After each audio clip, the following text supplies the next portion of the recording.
Hi, Christopher James with Branson Talk, and this episode we are here with Clay Cooper, and you are at the, what theater are you at? I'm at the Clay Cooper Theater. Oh, what a coincidence. It's pretty original, isn't it? What a coincidence. Yeah. And this year we're interviewing people that have a big investment in Branson, that have been here a while, and we've interviewed 200 different people in Branson over the years. Wow. And we finally get to sit down with you. I'm number 199. Yeah, well, 200 plus. 200. Okay. I'm out of the two.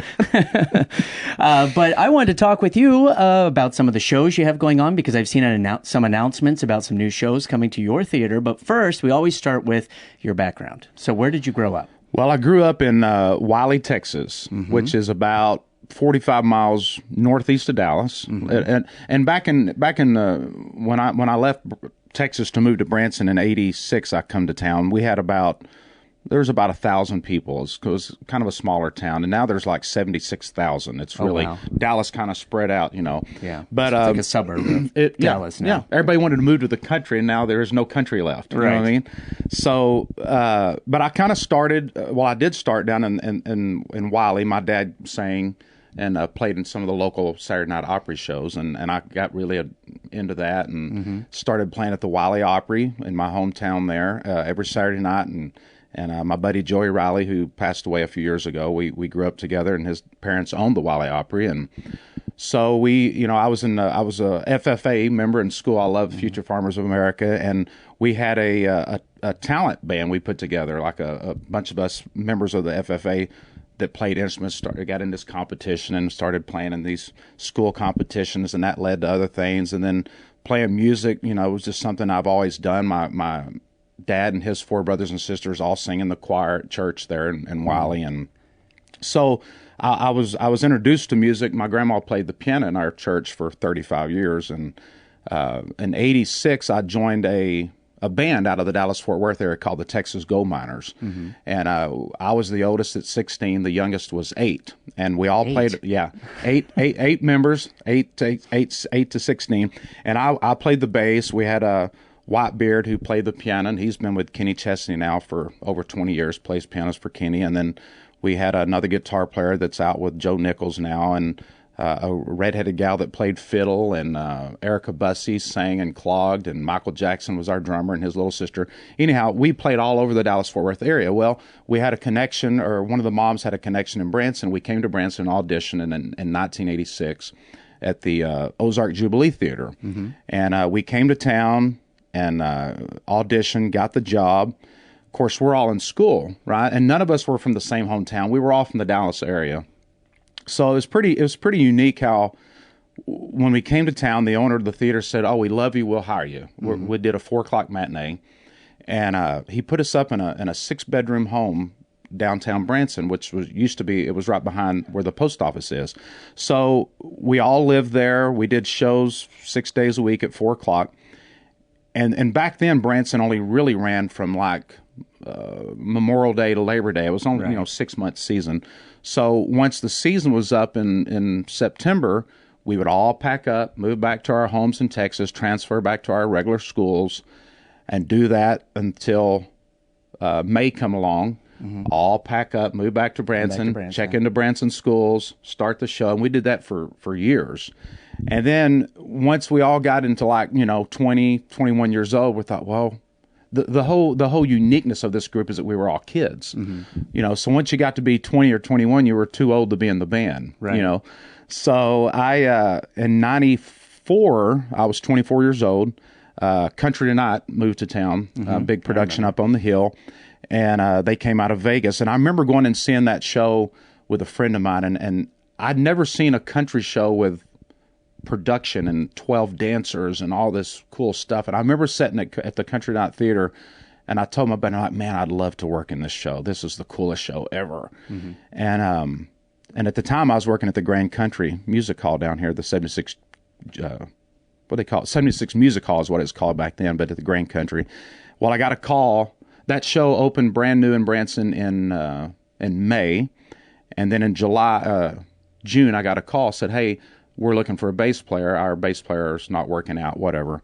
Would you be interested? And I'm like, yes. So I went and auditioned, and they hired me, so I started there in July of '94.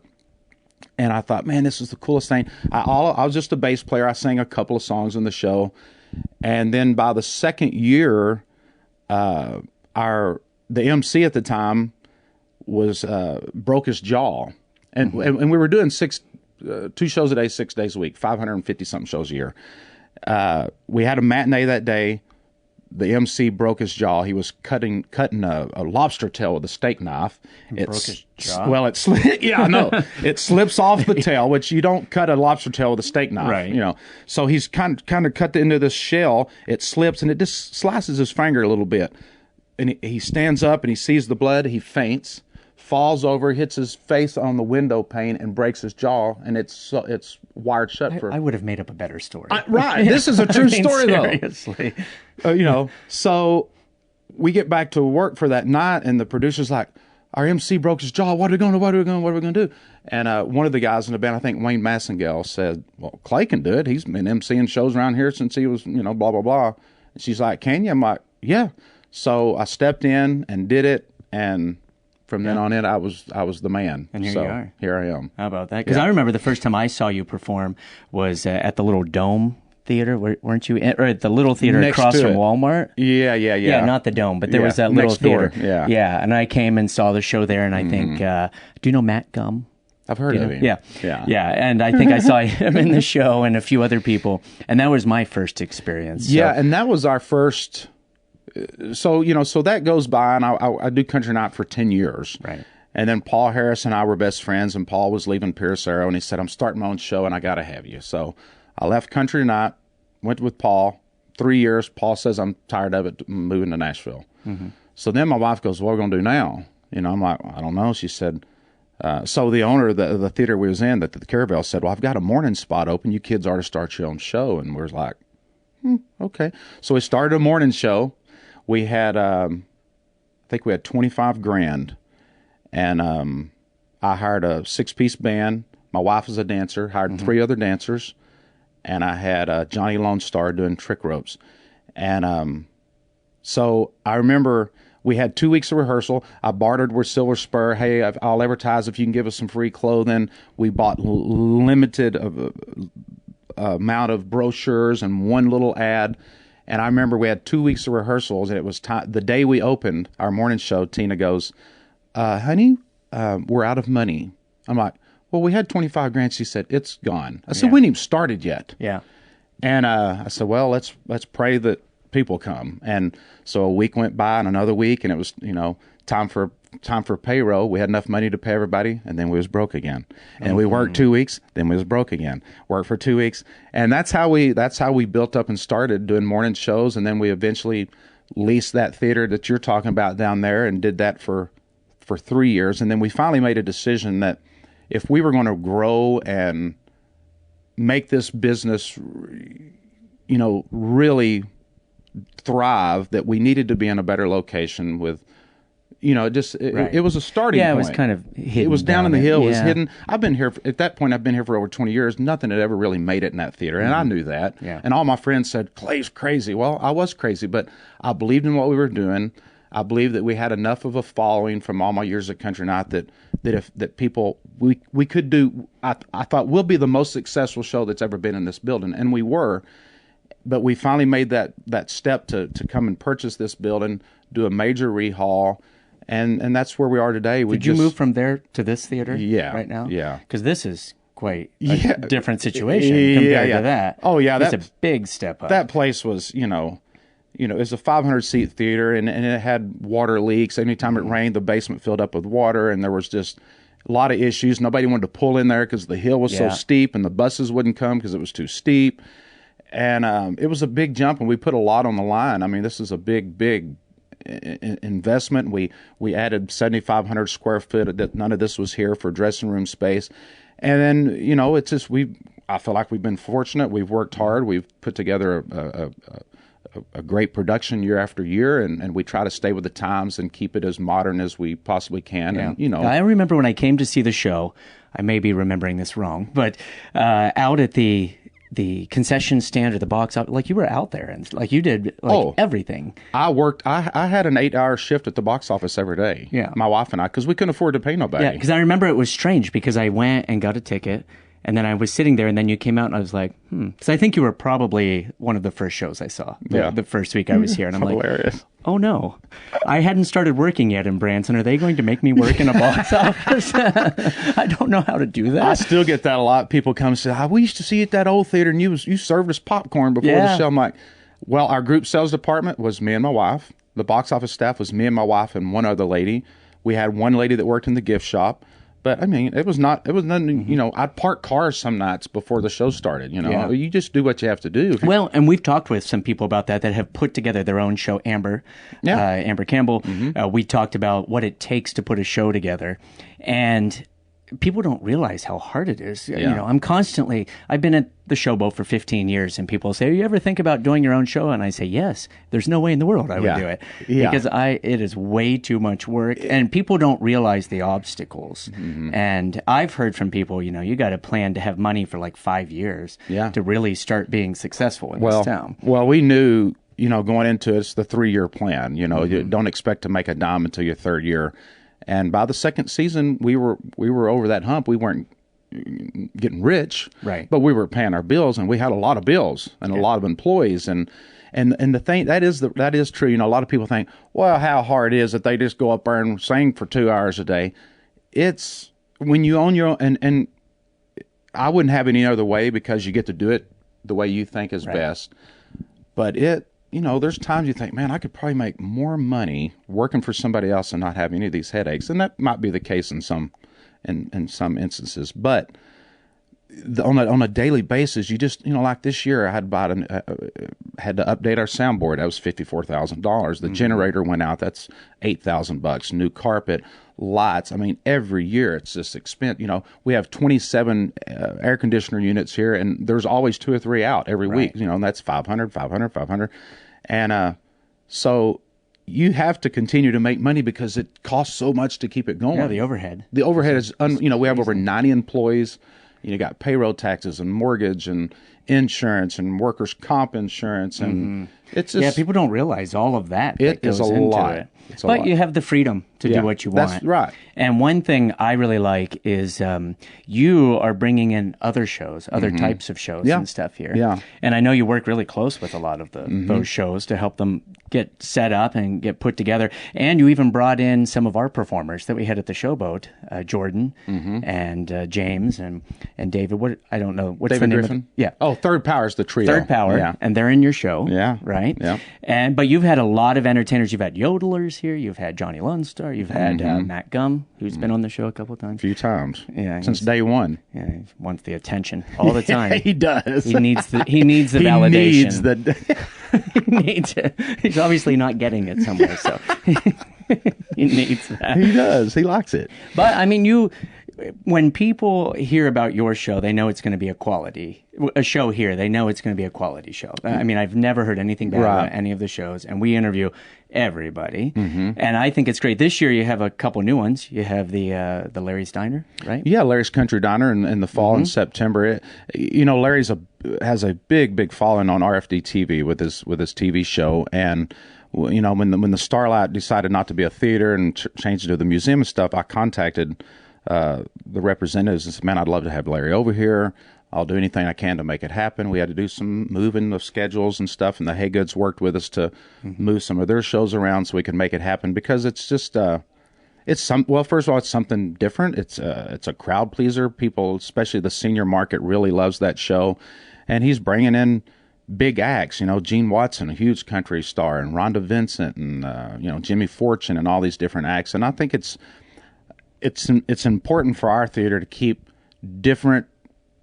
We have our 50 show that my 50 show that my wife and I also own and produce, Hot Rods and High Heels, that runs here, and then the 60 show. How do you walk in the high heels? Is that a problem? I don't at all. It is a problem. Oh, I know. I used to drag race. It was awful. It's weird. And in my show this year, we add in our impersonations medley, we're doing the Bee Gees.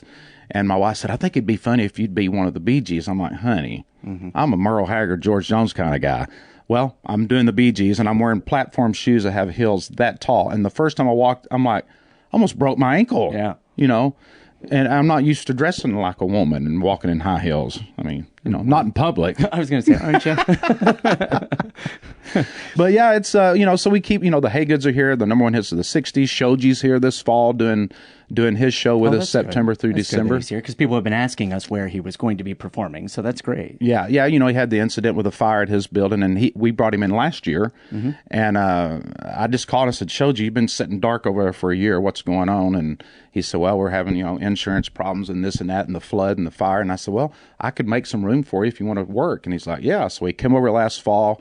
And then this year he's going to be doing even more dates, September through December with us. That's great. Yeah. That's great. When I started here, I come from a little bit different background. I was working in New York, in Chicago, and other areas. And I came to Branson, and just the entire atmosphere was so different to me. Yeah. And where I was working, there was like a wall between you and the audience. You went out. You did your show, and the audience was out. You could have been doing it for television cameras. You could have been working for cameras like this. And it was so different when I came to Branson. I'm going to be honest with you. Like, after a couple years, somebody said, you need to go see Clay and watch his show and see how he goes down the audience and he interacts with the people. And I came and watched you a couple of times over the years, and you have great audience interaction. I mean, you go down and you remember everybody's names and you bring them back into the show. You have a lot of full circle. Yeah, a lot of full circle stuff going on there. And I think that helps you connect with the audience. But have you seen any big changes over the years? What would you say were the biggest changes here in Branson? I mean, we have had a lot of shows come and go. We have a lot of attractions now. And some of the debate we get on our podcast and stuff is people complaining about the new country coming and not the old country, which I don't quite agree with. Well, it's funny you said that, because just this morning I was on Facebook and somebody had written, I think the post read, how do we help theaters financially thrive in Branson? Please leave it, something to that effect, And there were 160 something comments, and I read every one of them this morning, and a lot of them had good points, and a lot of them's like, well, we need to get rid of all the old stuff, and the old people are dying off, and we need to make it new, this and that. Well, first of all, the old people are our bread and butter.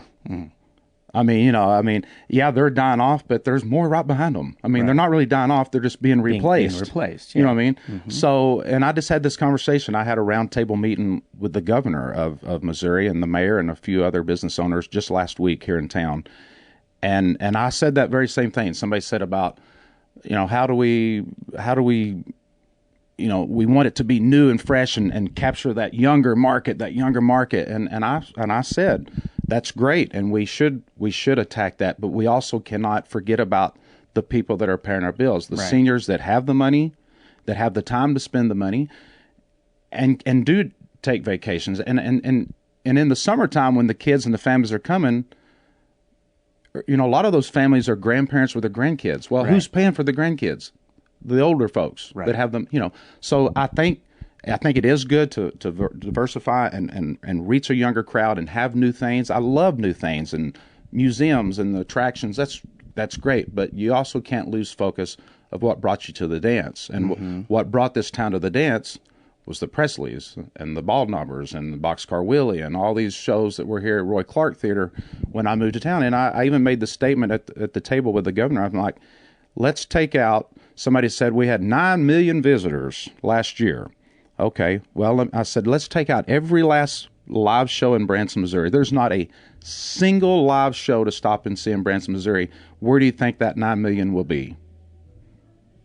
And I would say that it would be way down. Right. People still going to come and see Silver Dollar City. They're still going to come to Bass Pro and visit Johnny Morris properties and the Big Cedar property, and that's all going to be there.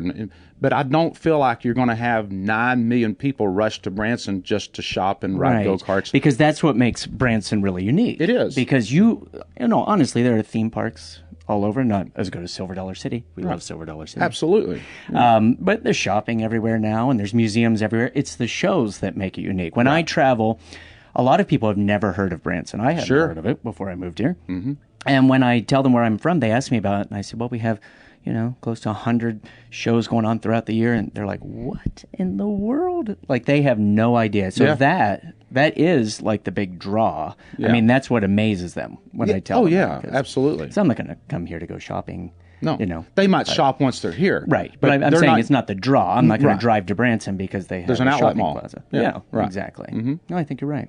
And, I just, I think the focus, we don't want to lose focus of the live shows, and we don't want to just kick out our senior market. We need the senior market. We need the 8-year-olds. We need the 20-year-olds, the 40-year-olds. We need them all. And we need to keep the town so that there's something to offer to all of them. To everybody. To everybody of all ages. If they want to go ride that Ferris wheel, it's beautiful. It lights up at night. It's beautiful. And ride a go-kart. If they want to go see a traditional country show, they got the Presleys. If they want to go see magic or variety, they can go to the Showboat. They can go to see Riza, and there's the Haygoods here, and there's we have a huge variety show. There's all kinds of stuff for everybody. So it should be we need to market that and to all ages. Yeah, and lots of times when people see like a new attraction coming in, they're saying, "Oh, we're starting to cater to the young people," and I don't believe that. I think we just have a wider range of things now. Because when a new attraction opens, it doesn't mean they go to one of the older shows and say, well, you have to close now. Right. Like, we can have it all, right? Yeah. And I think that's what's really helping Branson attract new people and keep increasing the number of tourists that we're getting. That's why we hit 9 million last year. Well, and I think that's important as a business owner and being in this business. I want everybody to thrive. I want all the... If the Presleys aren't doing good and the Baldnarbers aren't doing good and they're not doing good, then odds are I'm probably not going to do good because that means there's not people here. You want them all.